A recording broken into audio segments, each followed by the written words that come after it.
Hi everyone, welcome to this week's Halton Hills housing update. So happy new year. I hope you all had a wonderful holiday. I took last week off, so we have lots to cover today. I also have no editor, so bear with me if there's like a few hiccups along the way. Okay, so looking at December's numbers. So in December of 2021, so we're gonna look at year over year, our average price point was really starting to pick up. Inventory was very low. So in December of 2021, our average price was 1.271 million, which is very high. We only sold 42 units in that month, which also showed there was not a ton to buy. That was really causing the prices to surge at that point. So looking at this past December of 2022, our average price was $1,061,000. So we are down over 16.5% year over year. And since our peak in March of 2022, which was over 1.4 million, we are down over 26%. So prices have certainly softened.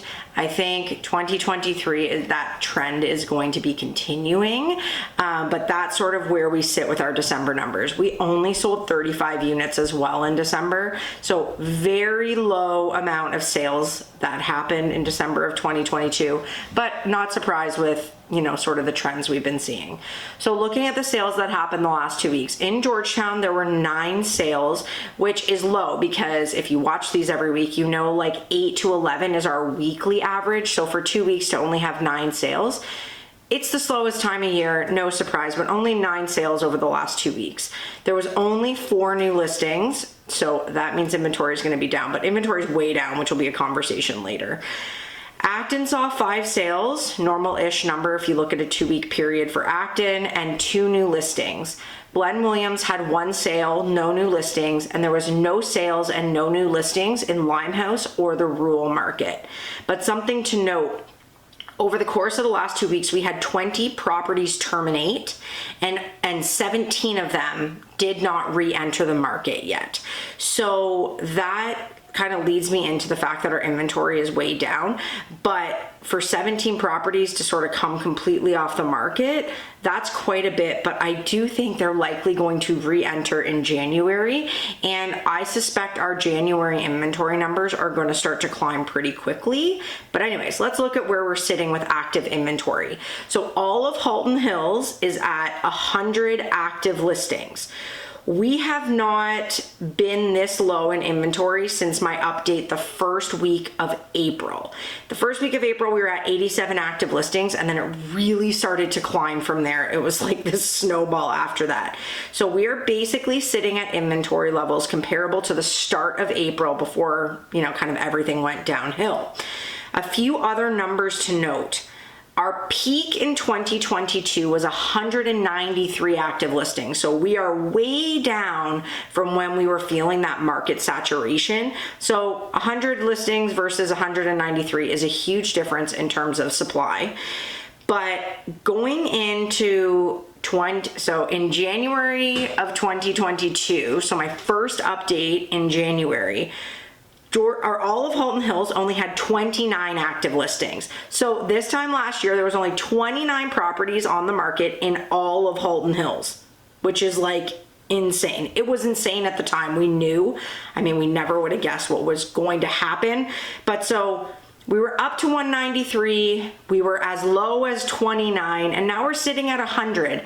So definitely inventory is not like super, super low, but it's not anywhere near where it was. So that just gives you sort of a snapshot of overall what our inventory has done throughout this year. Well, I guess last year. Anyways, so looking at Georgetown's inventory, my last update, we were at 69. We are down to 55 active listings in Georgetown. This is a pretty low number. The first week of April, we had 53 active listings. So to only have 55 is very low, and majority of those are like in our million plus. Like we do not have a lot in our price points. Looking at our price points, under 800,000 is down from 10 to 5 active listings, and actually all of those are under 700,000. There's nothing between 7 and 8. So very low inventory there. And 800 to $1 million is down from 15 to 13 active listings. So, but under $1 million, we actually only have 18 properties available available, it's not very high. And that's the price point that's moving. So if you have a house in that pocket, it should be busier. Where, again, we're going to continue to struggle is over that million. So 1 to 1.5 million is down from 22 to 18 active listings. This pocket was the one that was hurting the most throughout 2022. Like, we were over 50 listings multiple weeks. And so for it to be down to 18 is going to give some relief to the sellers in that price point. But 1.5 million plus, it went from 22 to 20 active listings. We still have a lot of properties over 1.5 million plus, and these properties are just not moving. And I find this pocket, like when I look at the houses that are available and what they're asking, this pocket is where I feel like those sellers are just like, I'm not going to adjust to this market. Like, my neighbor got $2 million. I want this. And so the stuff over 1.5 million that's sitting there, I think will continue to sit there because they just don't seem to be accepting the fact at how much, like 16.5% year over year is on their house, but more notably how much 26% is off of their neighbor's $2 million.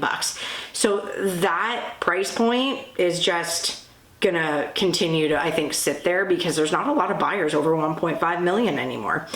Anyway, so now looking at Acton. Acton is down from 26 to 21 active listings, but that is still very high for Acton. Going into last year, we were only at 6, and like I said, we had weeks where we were at 1 or 2. So to have 21, not great news for the sellers in Acton.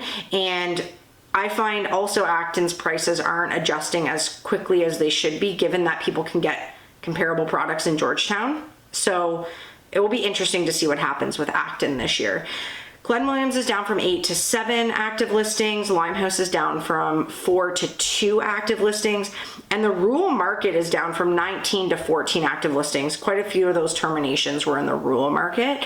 And again, the rural market always struggles when there's inventory in other places, but 14 is a pretty low number in comparison to like the 25 to 30 that we were regularly seeing there in 2022.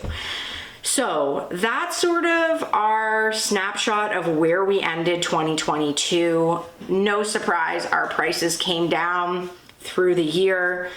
I'm kind of surprised how low our inventory has gotten. Like, I think that to be going into the new year at this low of inventory will help stabilize the market for the first like 4 to 6 weeks.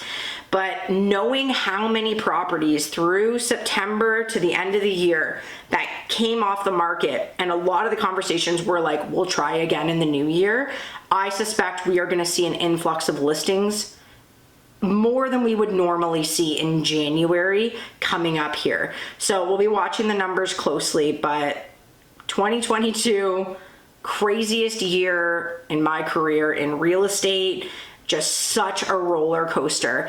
And unfortunately, I think for 2023, we're going to be on a downward decline through most of the year. Hopefully at some point it like stops, but I'll probably put out like a 2023 predictions video over the next week or so when I get back into the full office groove. But that's where we landed for 2022, and it'll be interesting to see what happens in 2023. So I will be back next week to see what happens our first week in January. Have a great week, everyone.